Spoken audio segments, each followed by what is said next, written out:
ಹೀಗೆ ಪಾಲಾಗಿ ಅಯ್ಯೋ ದೇವ್ರೆ ನನ್ನ ಯಾರು ಕಾಪಾಡ್ತಾರೆ?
ಗಂಗೆ ಬಾರೆ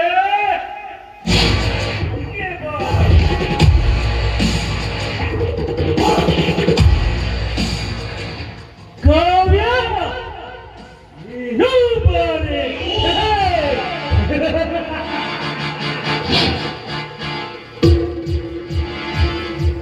ಈ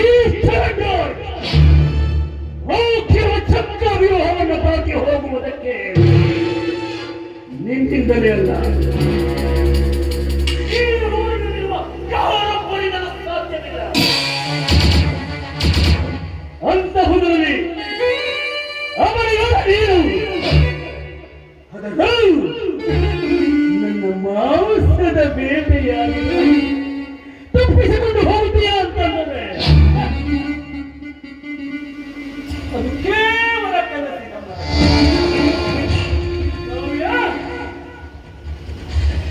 ಎಷ್ಟು ದಿನಗಳಿಂದ ನೀನು ನನ್ನ ಕಣ್ಣುಗಳ ಬಲೆಯಲ್ಲಿ ಬೀಳಬೇಕಾಗಿದ್ದ ಮೀನು ಪರಮ ವೈರಿ ಬದ್ಧವೈರಿ ಸೋಮರಾಜನ ಸಹೋದರಿಯಾಗಿ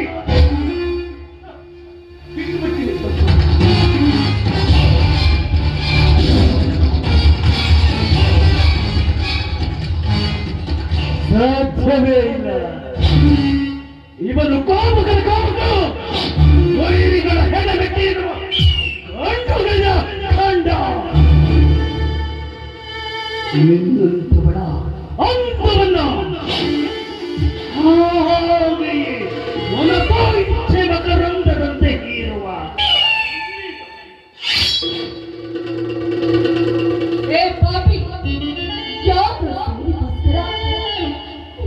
ಹೆಣ್ಣಿನ ಮೇಲೆ ಈ ರೀತಿ ಅತ್ಯಾಚಾರ ಮಾಡ್ತಾ ಇದೆಯಲ್ಲ, ನಿನಗೆ ಅಕ್ಕ ತಂಗಿ ಯಾರು ಇದೆಯಲ್ಲ, ಸ್ವಲ್ಪ ಕೂಡ ನಿನಗೆ ನಾಚಿಕೆ ಆಗೋದಿಲ್ಲ. ನಿನ್ನ ನಾಚಿಕೆ ಎನ್ನುವ ಮೂರು ಅಕ್ಷರವನ್ನ ಚರಂಡಿಗೆ ಬೀಸಾಕಿ ಇಂಥ ವ್ಯಕ್ತಿಯಲ್ಲಿ ಇನ್ನಂತ ಮಿಕ್ಕಗಳಲ್ಲ ಬೇಟೆಯಾಡುತ್ತ ಕೂತಿದ್ದಾನೆ. ನೀನು ನನ್ನ ಮೊದಲ ಬೇಟೆ, ನಿನ್ನನ್ನು ಮನಸ್ಸು ಇಚ್ಛೆಯನ್ನು ಬಯಸಿಯೇ ನಾನು ನನ್ನ ಇವತ್ತಿನ ಈ ದಿನದ ದಿನಚರಿಯನ್ನ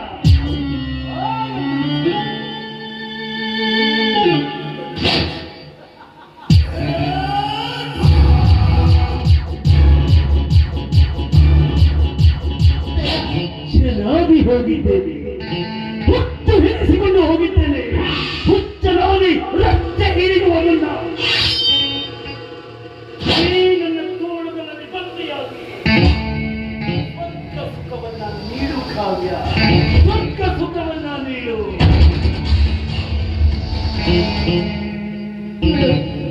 ನಿನಗೆ ಕೈ ಮುಗಿತೀನಿ, ದಯವಿಟ್ಟು ನನ್ನ ನನ್ನ ತಂಗಿಯನ್ನು ತಿಳಿದು ಬಿಟ್ಟು ಬಿಡು, ದಯವಿಟ್ಟು ನನ್ನನ್ನು ಬಿಟ್ಟು ಬಿಡು. ಒಂದು ವೇಳೆ ನಿನ್ನ ಬಿಡುವ ಹಾಗಿದ್ದರೆ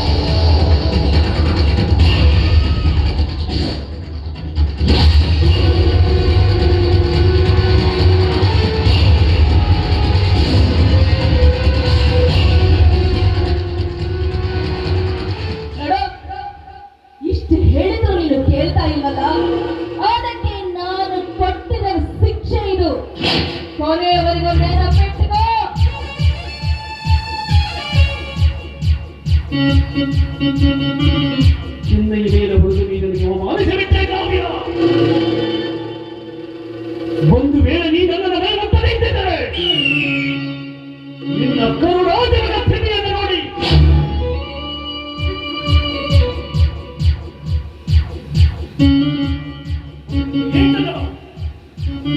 ಈ ಚಾಲೆಂಜರ್ ಯಾವತ್ತಿಗೂ ಮರೆಯುವುದಕ್ಕೆ ಸಾಧ್ಯವಿಲ್ಲ. ನನ್ನವರಾಗಲೇಬೇಕು, ನನ್ನ ವಶವಾಗಬೇಕು. ಇಲ್ಲ ಇಲ್ಲ, ಅದು ಎಂದಿಗೂ ಸಾಧ್ಯನೇ ಇಲ್ಲ. ಅಸಾಧ್ಯವನ್ನು ಸಾಧ್ಯವಾಗಿಸುವುದೇ ಈ ಚರಣ್ ರಾಜನ ಒಂದು ಮೈಲಿಗೆಲ್ಲು ಕಡೆ. ನಿನಗಿನ್ನೂ ಹೊಸದು. ನನ್ನನ್ನು ನೋಡಿದ ಕ್ಷಣವೇ ನೀನು ಒಪ್ಪಿ ಈ ನನ್ನ ದೇಹವನ್ನು ಆಲೋಚಿಸಿಕೊಂಡಿದ್ದರೆ ನಿನ್ನ ಇಷ್ಟದಂತೆಯೇ ನಿನ್ನ ದೇಹವನ್ನು ನನ್ನ ಇಷ್ಟಕ್ಕೆ ವಿರೋಧವಾಗಿ ಮತ್ತು ನೀ ನನ್ನನ್ನು ಅವಮಾನಿಸಿಬಿಟ್ಟೆ. ನಿನ್ನನ್ನು ಬಿಟ್ಟರೆ ನನಗೆ ಅವಮಾನ. ಒಂದು ಹೆಜ್ಜೆ ಮುಂದಿಟ್ಟು ನೋಡು, ಅದರ ಪರಿಣಾಮ ಏನಾಗುತ್ತೆ ಅಂತ. ನೀನ್ ನೋಡ್ತಿ ಅಂತ ಕೇಳ್ತೀರ?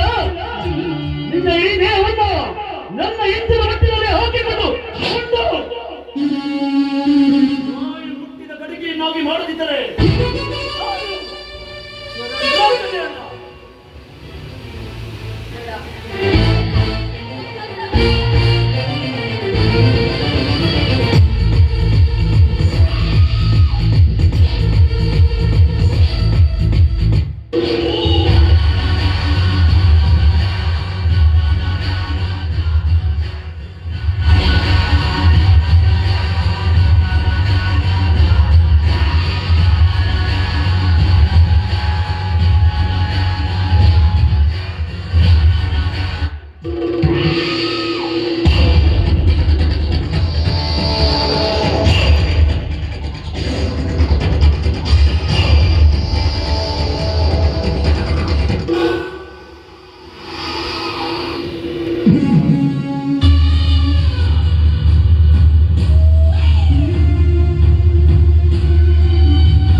ನಿನ್ನ ಸಹೋದರಿಯ ಶೀಲ ಮತ್ತು ಪ್ರಾಣ.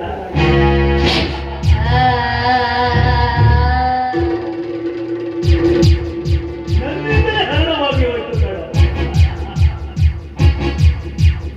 ಇಡೀ ಊರಿಗೆ ನೀನೊಬ್ಬರ ತುಂಡನೆಂದು ಬೆಳೆದುಕೊಂಡು ಈ ಚರಣರಾಜನನ್ನು ನೀನು ದಾರಿಯಲ್ಲಿ ಕೆಡುವುದಕ್ಕೆ ನೋಡ್ತಾ ಇದೆಯಲ್ಲ.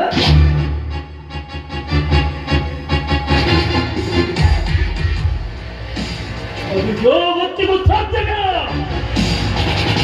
ಅಸಾಧ್ಯವನ್ನು ಸಾಧ್ಯವಾಗಿಸುತ್ತಾನೆ, ಸಾಧ್ಯವನ್ನು ಅಸಾಧ್ಯವಾಗಿಸುತ್ತಾನೆ ಈ ಚರಣರಾಜ. ನಿನಗೆ ನೀನೊಬ್ಬನೇ ಸಾಧಿ ಎಂದುಕೊಂಡರೆ ನನಗೆ ನಾನೇ ಸಾಧಿ ಕಣ. ನಿನ್ನಂತ ಕ್ಷುಲ್ಲಕ ನಾಯಿಗಳನ್ನು ಈ ಚರಣರಾಜ್ಯ ಹಿಸ್ಟರಿಯ ಮೊದಲ ಪುಟದ ಮುಂದುಡಿ. ನಿನ್ನದೇ ಬಲಗೈ ಬಂಟನ ಜೊತೆ ಬ್ಯಾಂಕ್ನಲ್ಲಿ ದುಡ್ಡನ್ನ ಡ್ರಾ ಮಾಡಿಸ್ಕೊಂಡು ಬರಕ್ಕೆ ಹೇಳಿದ್ದಲ್ಲ. ಲಾಟ್ರಿ ಒಂದನ್ನ ಕಣೋ, ಎರಡು ಪಟಾಯಿಸಿದ್ದೀನಿ ಮತ್ತು ಒಂದೂರಿನ ಸಂಖ್ಯಾಶೀಲವನ್ನು ಹೊಂದಿದ್ದೀನಿ. ಇನ್ನೊಂದು ನೀನು ಕಳುಹಿಸಿರುವ ಆ 20 ಲಕ್ಷವನ್ನು ಕೂಡ ಲಪಟಾಯಿಸಿದ್ದೀನಿ.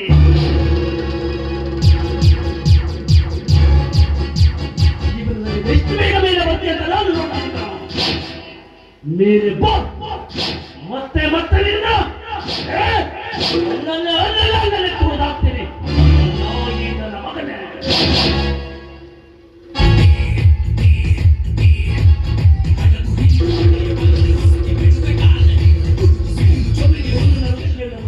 ಈ ಚರಣರಾಜನಿಗೆ 15 ದಿನಕ್ಕೆ ಊಟ ಒರೇ ಭೋಜನವಾಗಿದೆ. ಮುಂದಿನ 15ನೇ ದಿನದಲ್ಲಿ ಮತ್ತೊಂದು ಹೆಣ್ಣಿನ ಭೇಟಿ. ಹಸಿ ಮಾಂಸದ ಬೇಸೆ.